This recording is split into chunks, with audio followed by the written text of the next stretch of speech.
This is 5 on your side at noon. Focused on you.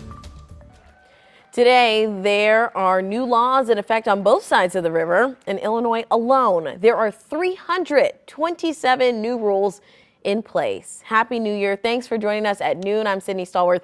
Kay Quinn has the day off. Today, both Illinois and Missouri's minimum wage workers are getting pay raises. In Missouri, workers are going to see a 30-cent pay increase to $12.30. And over in Illinois, workers will get a $1 bump in pay, up from $13 an hour to $14. Both states are way above the federal minimum wage, which remains at $7.25. 5 on Your Side spoke with an Illinois representative about the change. We are sending a message throughout the country that we are labor friendly and that we're family friendly and we're open for business. And most of the new laws are in Illinois, since many of Missouri's laws went back into effect back in August, 90 days after the session ended. Well, Illinois' new laws include 3 changes on the roads. Starting today, you can't zoom while zooming down the highway. Video calls are banned while driving, and the state will launch a traffic update app. IDOT started developing the $2.5 million app today. Finally, car makers must launch 24-hour hotlines to help police track stolen cars. Regimes ban books, not democracies. Illinois' new ban on book bans is now in effect. The state will defund schools and libraries that ban books. Libraries must also have a Bill of Rights to maintain state funding. And a heads up for e-cigarette users in the state of Illinois. As of today, you can't use e-cigarettes or vapes in indoor public places. And you can't vape within 15 feet of the entrance of a public building. Now, this is an extension of the Smoke-Free Illinois Act, which banned indoor smoking back in 2008. And at 12:03 today is the final day Illinois residents can register their assault weapons. Our Megan Kernan reports from Belleville with more on the law taking effect today. Illinois residents need to register any assault weapons with the state police by today if those weapons were owned prior to January of last year. The Protect Illinois Communities Act requires residents to submit the serial numbers of weapons, high-capacity magazines, and other devices to police. The law also regulates the sale and distribution of assault weapons, high-capacity magazines, and switches. No rifle will be allowed to accommodate more than 10 rounds, with a 15-round limit for handguns. Now, it also bans the possession of these weapons without registering them. Since its signing, the law has faced a number of lawsuits. Back in November, a federal appeals court upheld the law, ruling the equipment included in the ban are effectively military-grade weaponry that's not covered in the Second Amendment. Reporting in downtown Belleville, Megan Kernan, 5 on Your Side. Well, we've got details on even more laws that are taking effect today. All you have to do is look for this story under the As Seen on TV section of our website, ksdk.com, or you can go to the 5 on Your Side app. Well, new at noon, the Camp Jackson Fire Protection District has a window to fix after what they say is a holiday celebration gone wrong. The district tells us that just before midnight, shots rang out and a bullet shattered one of the bay windows on the firehouse's garage door. Now, no firefighters were hurt, and they believe it was celebratory gunfire for the new year. Well, 2024 is off to a tragic start in rural Lincoln County. On New Year's Eve, a 16-year-old boy was shot and killed in what investigators are calling a domestic disturbance. The Lincoln County Sheriff's Office tells us they responded to the call around 10:30 yesterday morning on Dotson Road, just outside of Troy. And right now, we don't know what his relation was to anyone involved or if he lived there.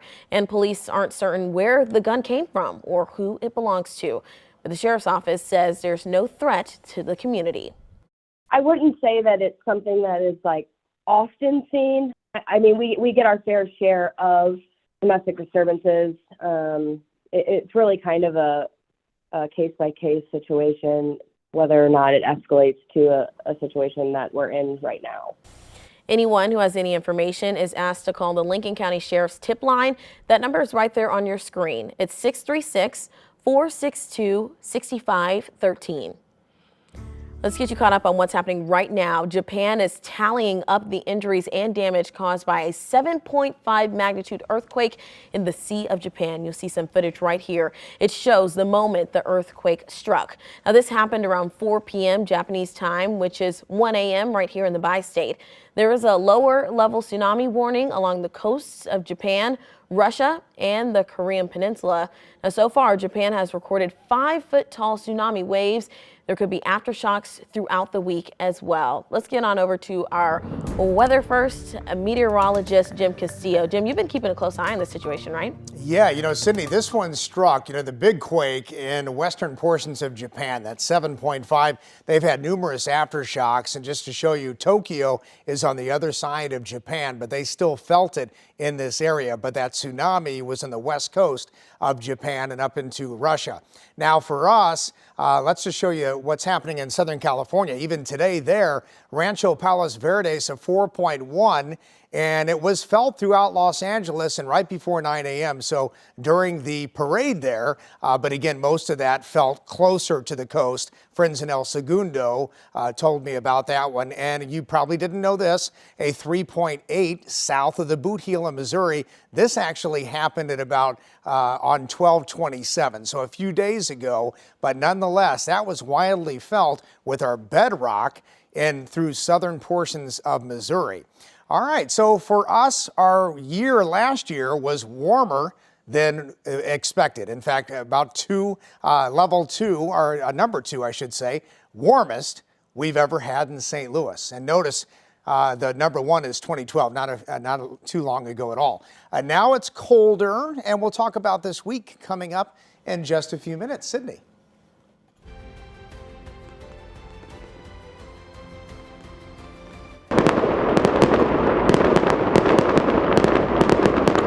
All right, St. Louisans rang in the new year with celebrations all over town and 2 big ones right here in the heart of the city. Winterfest wrapped up with a family-friendly New Year's Eve party that ended a couple of hours before midnight, and others stayed up to watch the ball drop in Ballpark Village. The night ended with some high hopes for the year 2024.